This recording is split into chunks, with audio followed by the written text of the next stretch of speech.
Actually हमारी meeting एक थी जो regarding coming panchayat DDC BDC elections almost March में हम लोग एक्सपेक्ट कर रहे हैं या हमारे से पहले भी हो सकते हैं। और जिसके लिए क्योंकि काफी दिन के बाद मैं अपने साथियों से मिला यहाँ पे और इसके ऊपर क्या क्या हम लोग कर सकते हैं, कहाँ कहाँ कौन कौन सी जगह से लड़ सकते हैं हम लोग, इसके ऊपर हमने अपने साथियों से बात की। साथ में मौजूदा सरकार जैसे उमर अब्दुल्ला की जो मैनिफेस्टो में जो लिखा था उन्होंने लोगों की एक्सपेक्टेशन और क्योंकि अब उमर को लग रहा है कि उसके साथियों को भी उसके एमएलए को भी कि शायद उनसे काम कोई नहीं हो पाएगा। और एक बड़ी हैरानगी की बात यह है कि जो हमने देखा पिछले काफी दिनों से इस सरकार ने अब अपनी इज्जत और अपनी कुर्सी बचाने के लिए पहले तो झूठ का सहारा लिया और अब ऐसे नगमे हुए।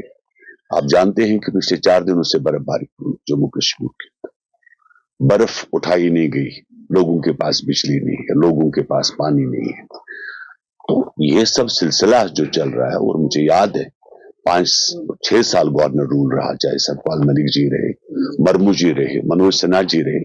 और मुझे याद है कि हम रात के 12 बजे भी गवर्नर को फोन करते थे कि साहब यहाँ पर ट्रांसफार्मर जला। मुझे शुपियन का एक गांव याद है और रात के 10 बजे मेरी राज्यपाल जी से बात हुई और सुबह 9:30 से पहले वहां ट्रांसफार्मर लगा। मैं याद दिलाना चाहता हूं एक ऑर्डर पास हुआ था कि 24 घंटे के अंदर अगर ट्रांसफार्मर जलता है तो 24 घंटे के अंदर वो रिप्लेस हो। मैं पूछना चाहता हूं उमर की पंचायत से कि कहां है तुम्हारी वो मैनिफेस्टो, कहां है तुम्हारी वो वादे, कहां है तुम्हारी वो मामलात। तो लेकिन इस चीज को देखकर बड़ा अफसोस हो रहा है और हमें ये लग रहा है कि एक जमाने में one of the developed state after Maharashtra व जम्मू कश्मीर, और आज इस बात का एहसास हो रहा है कि सबसे कमजोर स्टेट पूरे देश के अंदर कोई जगह है तो वो जम्मू कश्मीर है।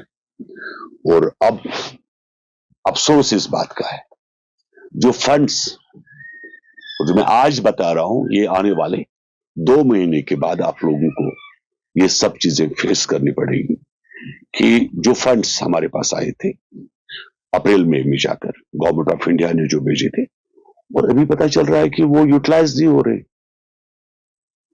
और अफसरों को मौका ही नहीं दिया। आप हर रोज क्या मीटिंग करना चाहते हो, क्या चाहते हो, आप क्या दिखाना चाहते हो? ये जो बनखो वजीर आला का कहानी है तुम्हारी, अफसोस है तुम्हारे उमर अब्दुल्ला। मुझे शर्म आती है और रोना आता है तुम्हारे ऊपर। जो मैं कल का तुम्हारा हाल देख रहा हूं, जो मुझे नजर आ रहा है कि तुम्हें लोग पत्थर मार के भगाएंगे।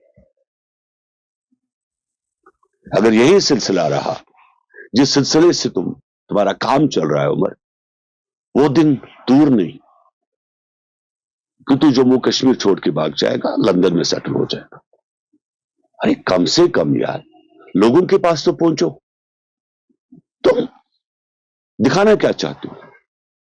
एमएलए से मीटिंग करके तुम क्या करना चाहते हो? तुम्हारा पैसा वापस जा रहा है, तुम जानते हो अरबों के हिसाब से मार्च तक वो यूटिलाइज नहीं किया गया। जितने भी ब्लॉक्स में पैसा है, जितने भी पंचायत में पैसा है, जितना आरएनबी के पास पैसा है, जितना पीएमजीएसवाई के पैसा है, सबका सब पैसा गवर्नमेंट ऑफ इंडिया के पास वापस जाएगा। और याद रख तुम्हें वो 10 रुपए मिलेंगे।